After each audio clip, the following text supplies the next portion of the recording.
The meaning of life is to see, and there is an act involved in it. Frederick ફ્રેન્કની એક book છે, અદ્ભુત બુકનું નામ છે ધ ઝેન ઓફ સીઇંગ.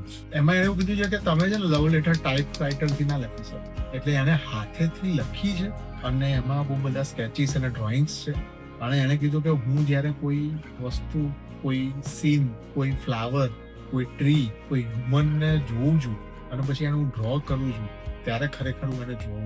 એમાં એક જોરદાર કોટ છે કે our looking is perfected every day but we see less and less. આપણી જોડે ટેલિસ્કોપ આવી ગયું છે, આપણી જોડે સ્ક્રીન આવી ગઈ છે, આપણી જોડે ઘણા બધા ઇન્સ્ટ્રુમેન્ટ્સ આવી ગયા છે, પણ આપણે બહુ ઓછું જોઈ રહ્યા છીએ.